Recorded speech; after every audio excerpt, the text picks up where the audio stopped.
Yeah, so what's on the program for you at the moment? What have you got in the next couple of weeks? Next couple of weeks, I might head up to Proserpine just for a ride up there. And then other than that, not a whole lot, because I head off to the World Championships again on the 13th of July. So yeah, other than that, just training, working. Mate, I bet things are ramping up for you with the Worlds, because I know that, like last year, everyone could see you guys put a lot of work into that, trying to improve yourself in so many different areas. Oh yeah, it's actually kind of been a little bit longer this year, like planning and getting ready for it, because it was kind of a little bit later by the time I found out that I was going to it, and then stuff like that, and then met up with a trainer and then started that whole process and stuff like that. So yeah, we kind of were on top of things this year and hit the ground running, so it's been nice. Really nice.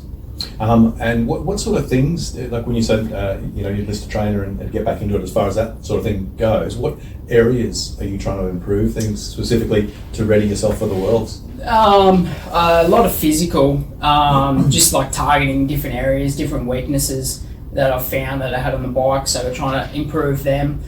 And then a lot of it's been your cognitive control as well, because like our finals are always at the end of the day, so by the time you have your practice and then your 4 heat races, and then like your last chance if you're in that, and then the final is the longest race of the day, but it's the most important one. So it's a lot of cognitive control stuff, so you're sharp come that final time, even though your body's going to be a little bit fatigued, you still want your mind to be sharp. So I've been working on that a lot. Anything you'd share with us? Any techniques apart from whack-a-mole, which we shared on Facebook yesterday? Good old whack-a-mole. It's just stuff like that with different reactions and talking as well. Like my trainer, I've kind of got 2 trainers in a way. We've got a main guy down at the Gold Coast, who's Stephen Gall put me onto, Paul his name is, and then a very good friend of mine, Steve, who lives in town. We train a lot together throughout the week and stuff like that, and between Steve and Paul, they do my programming and stuff like that, so, and then Steve kind of oversees the day-to-day kind of work. It's a lot of like under high fatigue, he'll be asking me questions that I'll have to answer and stuff like that. Wow. So wow, that's interesting. Yeah. Anything strength, sort of any particular areas of your strength that you're trying to work on? A lot was upper body at the start of the year, and put on a little bit of weight too. Oh, yeah. So I've been trying to do that. Yeah. Muscle growth rather than cheeseburgers. Yeah, that's it. Trying to be more muscle growth. Lean muscle, obviously. I'm a small guy anyway, so it's not like I'm going to be big and bulky. But, just put on a little bit of weight, because a lot of the tracks I raced on last year were quite slick, especially come the finals. And I felt like I was one of the smaller guys there, so I was trying to just put on a little bit of weight. So for those of us who don't understand the sport as well, like, what does the slick track mean in terms of the demands on the rider? Slippery, you got to be a lot more precise with where you ride and your lines, and you have to be a lot more precise with what you do on the bike to try and get grip to go forward. So you've got to be more active in that way. Is there also sort of more correction type stuff? Yes and no. It depends on the track as well and what the layout's like. So Yeah, man. So was it a great experience last year? Oh yeah, unreal. Yeah, very cool. Getting to travel around and race against new people that I've never ever seen before and they'd never seen me. So it was cool. Very cool. Paint the picture for us. What was the atmosphere like at the World Championship rounds? It was good. It's a different to Australia. Obviously, just different cultures and people are different. So it was a little different. But it was cool. I mean, like they love motorsport over there. It was cool. What countries did you race in? I raced in Hungary, Italy, Czech Republic, and France. Yeah. Which was your favourite? Probably the last round at France. Oh, sorry, I raced in the UK as well. Probably the last round at France. It was pretty cool because I had a couple of friends there and my partner, Elvie, she was there too. So that was a nice one. And so nicest off the track or on the track, or? Oh, both. It was a good track to ride too. It was probably the most similar track to what I ride on here in Australia. Mm-hmm. So yeah, it was probably my favourite. Yeah. I mean, flat track in a whole is a smaller a smaller event compared to motocross and stuff like that. Even though it is a world championship, like it's kind of, I guess we were talking before off camera. Like you get recognised at the same awards night as the MotoGP riders and the MXGP and stuff like that. So I mean, as far as I guess recognition goes, it's the exact same at the end of the day, but it's just not as well known. It's just smaller. Yeah, we were talking about that before because I said something like the fact that, to my mind, what you've achieved over the last couple of years in terms of the skill that you've attained and the dominance that you've achieved, the success that you've had on the bike, and all of those sorts of the titles that you've accumulated, in any other sport, that would have meant that there were tremendous rewards to be had for that, but not so much in dirt track. Yeah. It's kind of a little bit, disappointing in a way, but at the same time, I just love it. So, I'd be doing it regardless. So, yeah, it's just one of those things. I mean, it is getting bigger, like the World Flat Track Championship. It's kind of like a relatively new World Championship. It's only been going for a few years, so I mean, it's getting bigger and bigger each year, and like they have live streaming now and stuff like that. So yeah, it's growing, and it's kind of cool to be a part of that and growing it, and because I was the first Australian to ever race in the World Flat Track Championship. Nice. So yeah, it's cool to be a part of that. Yeah. So you said before that you'd be doing flat track anyway, regardless. Why? What is it about flat track that attracts you? I don't know. My partner Elvis, she actually asked me this the other day, because we were talking about Fink as we were before. I don't know. I enjoy the speed. I enjoy riding it. I mean, it's challenging. Like people go, "Oh, you're just riding around a flat corner," but as far as going fast around that flat corner, it is challenging, and I just like the short competitive aspect of it, because races are a little bit shorter compared to motocross and stuff like that. So I don't know. I just enjoy it. Yeah, it's fun. How long have you been doing it now? Flat track. I think it's been about 14 years I've been racing flat track for. Yep. So how old are you right now? 26. Yeah. So what? So your dad, he was kind of into like the enduro-y stuff? So Dad used to race enduro back in the day, as my sister and I did as well. That's what we first started out on. Yeah, right. Yeah. So we did that for 3-4 years, I think, racing enduro, and then one of Dad's friends from in town, Gympie, we're like family friends, his kids, and my sister and I, we kind of grew up together riding and stuff like that. He asked Dad if he wanted to race this event called the North Brisbane Cup when it was a teams event one year. So they did that together, and like we went down and watched, and I was like, oh yeah, that looks pretty cool. And then the next year gave it a go, and it's kind of, I guess the rest is history. That's all I've done ever since, really. Yeah, I suppose. And you've attained how many Australian titles now? 29. Yeah. Have you got any favourite race results amongst that group? Probably the first one. I mean, that's always pretty cool, winning your first Australian title. Where was that? It was, my first senior one was at Tamworth, my very first senior Australian title. So that was pretty cool. And then a couple of times I've won all of the classes that I've entered, so that was pretty nice as well. Yeah.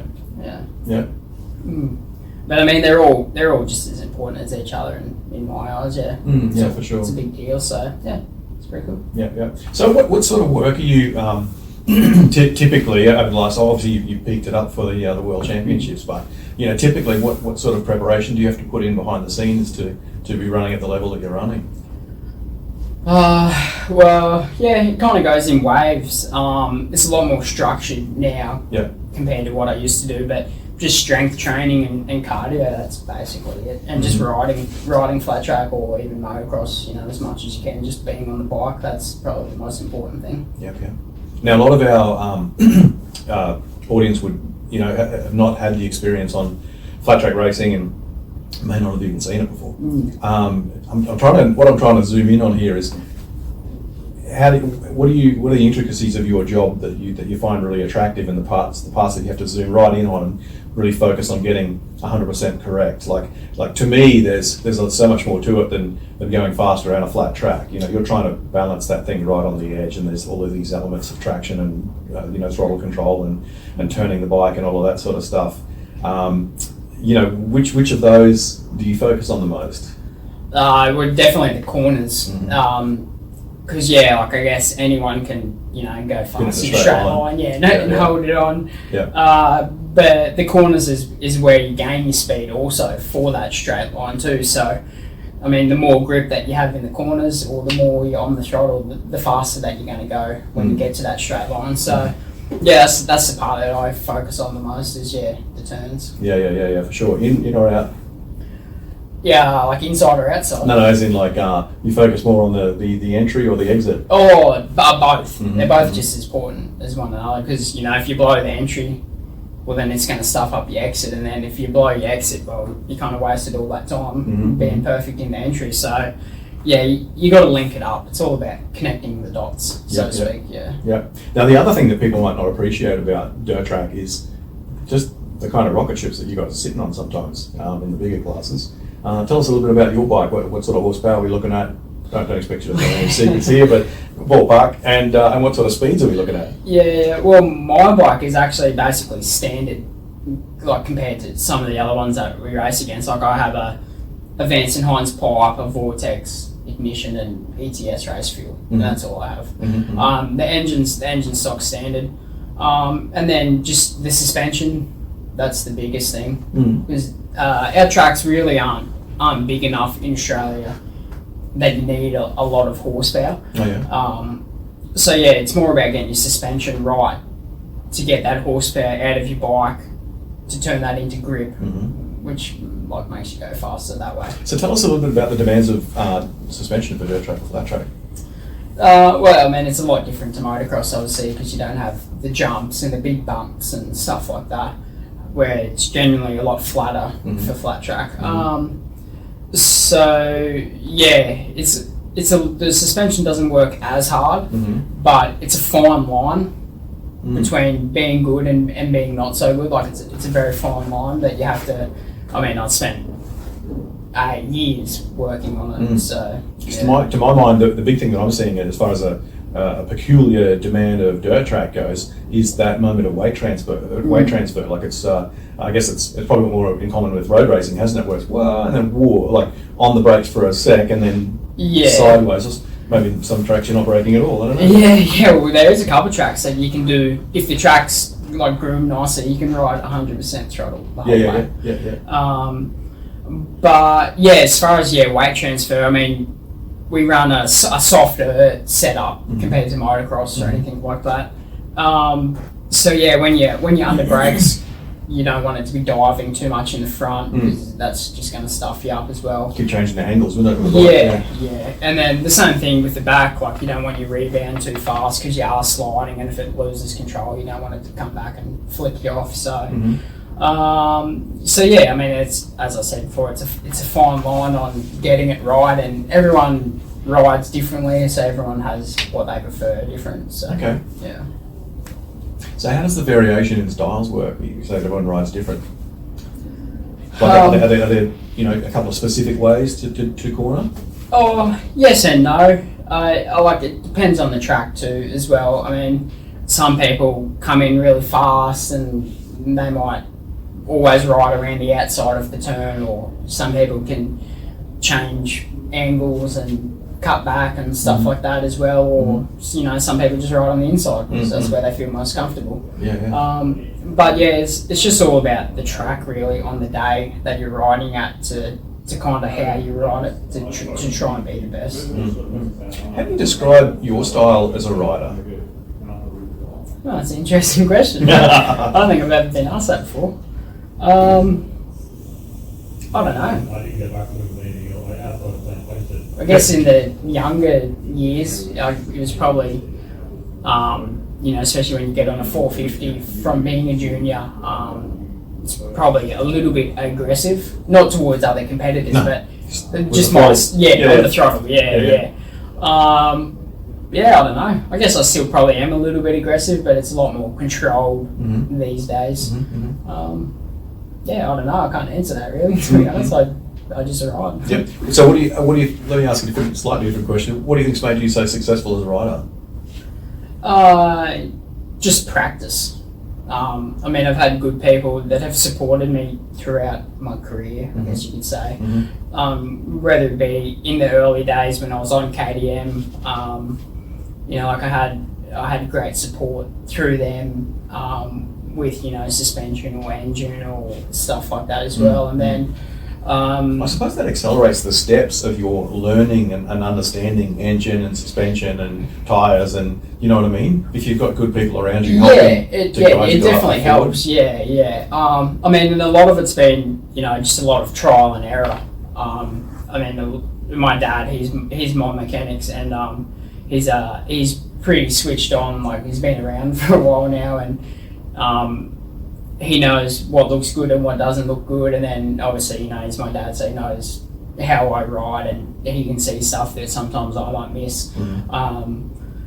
So yeah, I mean, with him and then with other people that we've had throughout the years supporting with suspension's been the really biggest one, and getting it set up how I like it. So yeah, I mean, it's always, it's nice to I guess surround yourself with good people that have, you know, your best interest at heart as well, to try and help you improve. Some would say that's critical. Oh yeah, for sure. Hey, so tell me, I'm curious, who do you look up to in your sport? Like, who are you inspired by that's sort of gone ahead of you? As far as flat track racing in Australia goes, well, we can start there, but if you want to add somebody else from a different discipline even. Yeah, I mean, I don't really look up to one person in a way. I try and, you know, take bits from different people that, you know, I like, or I think it's good, or can help improve me, or something like that. Kind of take their ideas, I guess, or the way they go about stuff. So, I mean, there's probably, there's like 4 or 5 different people that, you know, I follow on social media and stuff like that that I look up to. But do you want to name them? Well, or some of the competitors, you don't want to boost them up. Yeah, nah. Well, it's actually it's not really anyone that I race against, I guess. But when I went to America in 2016, we got linked up with a fella called JD Beach, who road races and races flat track, and I look up to him a lot. You know, just spending some time with him and the way he went about preparing and stuff like that. What was it about the way that he prepared? Just professional. I mean, it was his job, but also just his day-to-day life. You know, everything revolved around riding and making sure that he was the best version of himself to be the best on the weekend for racing. So I took a lot away from him when I was overseas. But then, I guess, you know, you just follow guys like Mark Marquez because they're cool, and I mean, he's phenomenal rider. Fast. Yeah. So you see, I mean, obviously it's a lot different with, say, someone like him, but because I guess, you know, people are on their social media and stuff like that. But you take bits and pieces from different interviews and stuff like that you might listen to that you look up to. Another big one was in my early days when I was a senior, back when Troy Bayliss was racing flat track as well. I mean, he's helped me out a lot throughout the years as well, and he's such a nice guy, and just the way he went about stuff as well, from, you know, because obviously he was world champion road racer as well, so so wholehearted with what he did, wasn't he? Oh yeah, unbelievable. Such a nice guy. But yeah, so, you know, it's just people like that you take bits and pieces, I guess, throughout the years, and So what do you love, man? Who do you love racing against? Oh, I mean, anyone really. I don't really dislike anyone too much. Have you got favourite competitors though, like guys that you finish banging bars for 10 minutes or whatever, and you pull over and you just really enjoy that moment of, man, that was fun? Yeah, I mean, it's guys that, you know, I guess I'm close to as well. You go out and you have a close race, and it's cool. I mean, it's always Who are those guys? Oh, most of them are retired now. They're all a bit older. Yeah. So that was probably like a few years ago. Yeah. You know, like the Mick Kirknesses, and, you know, I've got a couple other friends, Jared Oram and, you know, Dean King and stuff like that. They're just good blokes that we enjoy riding together and stuff like that. So yeah. Yeah. So obviously, there's a long list of bikes in your history, and I'm wondering, do you have a bike that you look at over that time super fondly, that will, maybe when you're setting up your current bike and you're going, I still can't get it to feel the way that bike felt 4 or 5 years ago because it was so special with the confidence that it gave me, or the way that it turned in, or whatever? You got one of those? Yeah. It's the last KTM that I had before I switched to the Husqvarna. It was a 2021 model that I rode for a couple of years. That bike, it was definitely the most comfortable that I'd ever felt on a bike before. Because all the other KTM 450s that I had leading up to that one, they were all very similar. And we actually took suspension from year to year, and we were able to put it in the next bike. So the set of forks that I was using in that 21 model was out of a 2017. Is that right? Yeah, we kind of just fine-tuned over the years, and they were working great still, so we just kept them. But that bike, it was the most success that I had on as well was on that bike too. And we used to actually have that one at home. You do? Yeah, cool. yeah. So it was definitely my favourite one for sure. So is that a little hint of sentimentality there, that bike's still there? I don't see a lot of sentimentality in you. Probably there is a little bit. Especially I was rode KTMs for 12 years or something like that too. So. That one was the most successful one that I rode. So it kind of is a little bit sentimental value there. Yeah, they're such a supportive company. I can't speak for where they are now so much, but back when I worked with them, sort of 2013 to 2017, and I remember I always felt that the support for and the enthusiasm for the growth of young riders was genuine. It wasn't specifically about marketing. It was because that coming from the top, there was a culture, there was just an enthusiasm to grow young Australian riders. Did you get that vibe? Yeah, I think they just liked dirt bikes and people racing dirt bikes and doing well. So they were very good to me over the years. The whole KTM group now. They were. Can't speak highly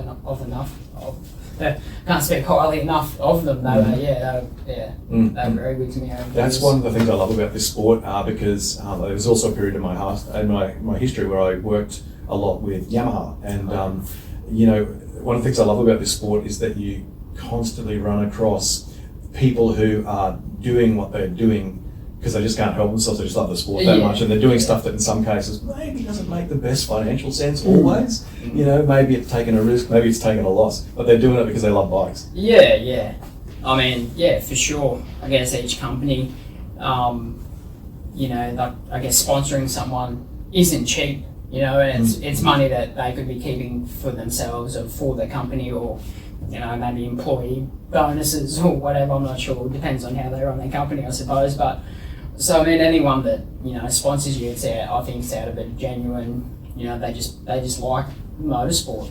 I think. Tell me a bit about your club. What's your club like compared to all the other clubs, the North Brisbane Junior Motorcycle Club?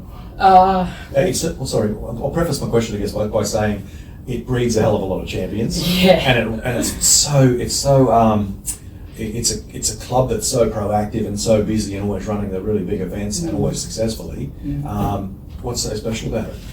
I mean, I'm not sure. I guess we don't have a lot of tracks in Queensland to ride on. It's such a big state, as everyone knows, and the guys from up north, I mean, they ride on their tracks and then they'll come down to our track as well. But I don't know if it's because there's not a big market for tracks in Queensland, but I mean, when I first started, that was at North Brisbane in maybe like 2012 or something like that. I mean, I think in my opinion, and I think it's pretty well fact too, that it's probably one of the most successful clubs as far as races go. I mean, like we had Jace Castles back in the day, like he was one of the top senior riders and used to win a lot. And then as far as juniors go, like I remember when I was a junior, first getting into it, you'd go away to a title somewhere And 9 times out of 10 there'd be more Queenslanders on the podium than anywhere else, and probably 90% of them were from North Brisbane. So yeah, I'm not sure. Maybe because we don't have the tracks, so I guess all the fast guys that come to the one track. Whereas down south there might be one fast guy here and one fast guy there or whatever. So I guess all the top guys are there, which that helps. You ride with fast people each time that you ride. You're naturally going to get a little bit better each time. So yeah, I think that's why. Plus, you've got the nation's most successful female dirt track competitor, haven't you? Yeah, that's exactly right. Pretty much covered in all areas, But she's just amazing, isn't she? Like, she just keeps on keeping on, and she's so consistent and so unstoppable. What's your take on her? Why is she so good? I think she just loves it. She likes going fast and just loves the sport of dirt track as well. The passion's genuine. Yeah, she was a motocross racer back in her day, and then come over to the flat track, and I think she just loves it and. Just enjoys it. She puts in a lot of effort too with, she's always down at North Brisbane riding and stuff like that too, so. And riding against the boys as well, so I guess that helps too. That's a bit of a common denominator, isn't it, with women's racing, is that the ones who just dive in wholeheartedly against the boys seem to gain a big advantage from it, don't they? Yeah, I think so. We have, at North Brisbane there's 4, 5, 6 ladies that come down and ride, so it's quite good in that way that pretty much in all classes there's top people there. We've got to really support the women's racing, because we all want more numbers, and women are half the population. For sure. Hey, and obviously the other one is, mate, the top end of the state. The Townsville area, at least, there's some big hitters that come out of there, isn't there? For sure. You got Damien Coppy, Caden Downing, guys like that, and a few other names as well. Every time you go right up there, it's hard because they're extremely fast up there. They're fast anywhere they go, but especially up there because they ride on them all the time. Those tracks. So it's always nice going up there and racing against those guys, and they're all friendly too. So that's pretty cool too. Oh, that's cool. So is that your favourite place to race outside of home? I don't have any favourites. I just like all tracks. I just like racing. What's it like racing down in New South Wales? I get the impression that it's a slightly different vibe. I'm not sure why I've got that impression, but I've got that impression.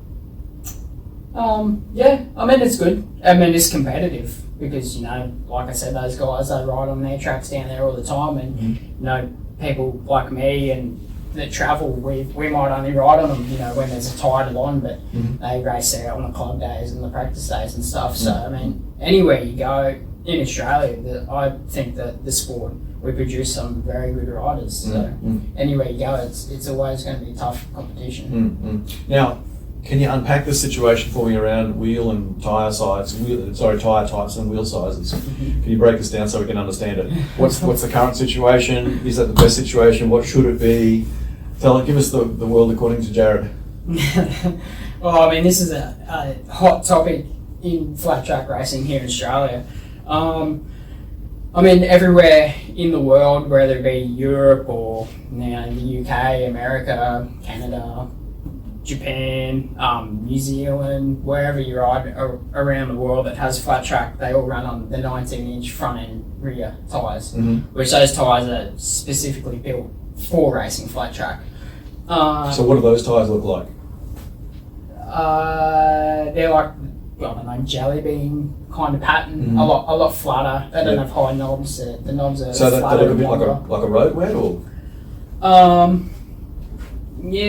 Not different again.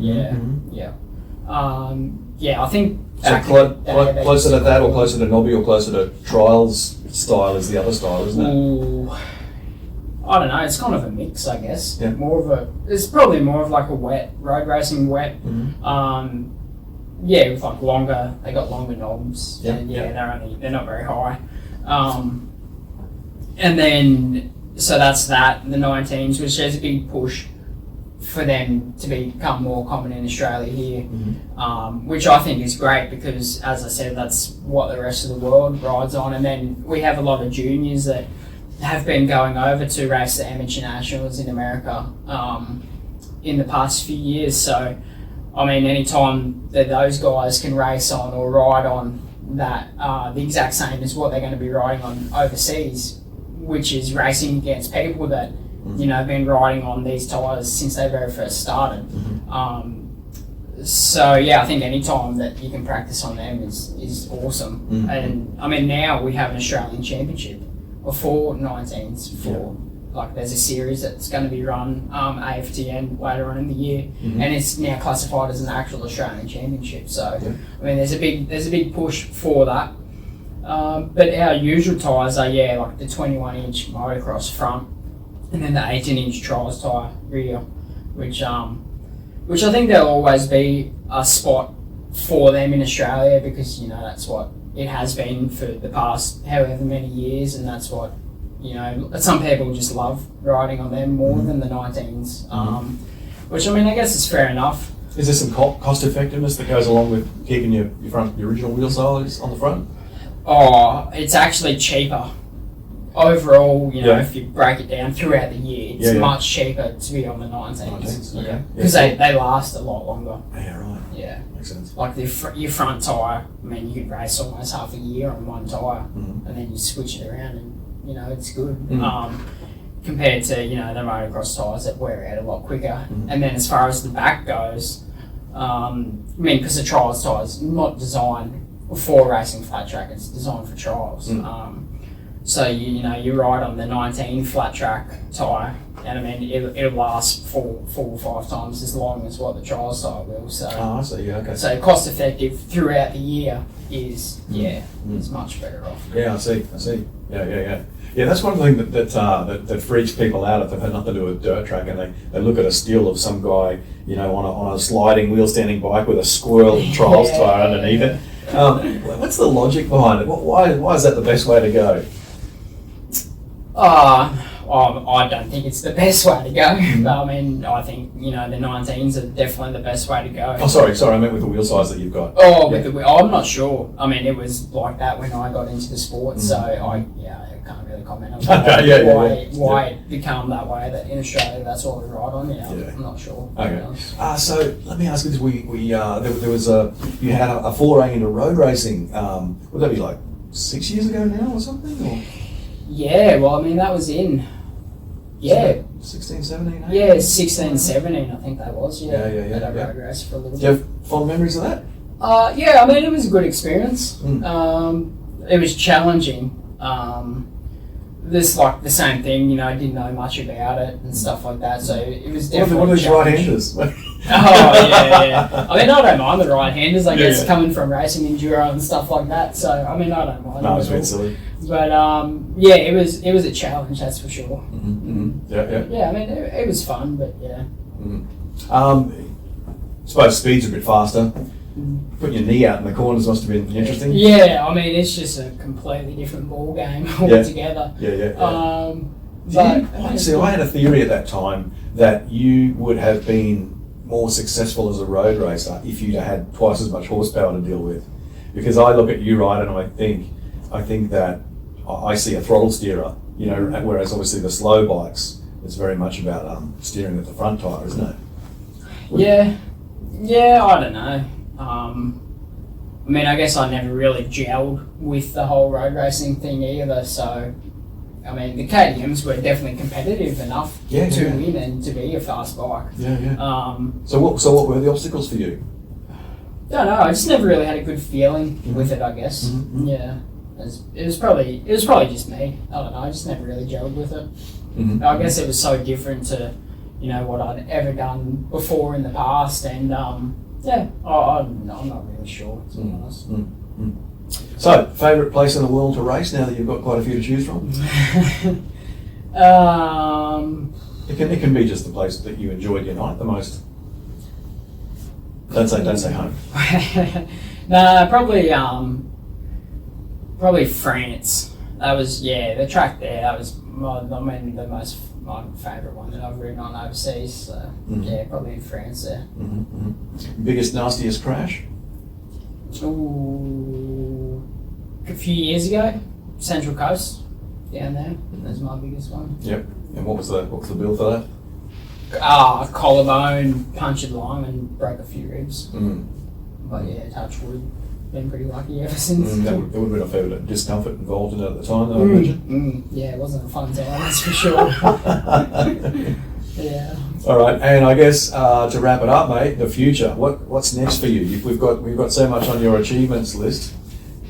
What's on the targets list? Yeah, well, World Championship again this year. I head off in July, middle of July there, and the first race is on the 20th of July in Italy. It's a 6-round series this year. Whereas only 5 last year, so they chucked an extra round on there. Finishes up in October. So yeah, that's the main focus. Is World Championship and doing well over there. The competitors over there the same as here, or are they more aggressive, less aggressive, more determined, less determined? I think there's a mix. Yeah, I mean it's about the same. I mean you're racing in the World Championship, so it's the top guys from each country are there. And I mean the guys that are racing in the World Championship, you see them on social media riding with Marc Marquez and Jack Miller, and are at the same places that they ride at, on the same weekends that they're there. So I mean, and those guys, they know how to ride flat tracks. So yeah, I mean, if you're riding with guys like that, well, you're going to be fast. So yeah, I mean, it's it's a challenge. Some of them are aggressive, some of them aren't so much. It's kind of no different to here. There's some riders that are and some that aren't. But yeah, I mean, you're racing. It's kind of no different to going to New South Wales. I mean, those guys over in Europe, they race on the tracks all the time throughout. Because they have clubs and stuff like that. And their own. Each country has their own championship that they race on these tracks. So yeah, I mean, you definitely got to be on your A game. That's for sure. Well, mate, we certainly wish you all the best with it. Hope you can bring home that World Championship this year. Thank you. I appreciate it. And thanks, Ross, for your time, mate. Cheers. Thank you. Appreciate you coming along. No worries.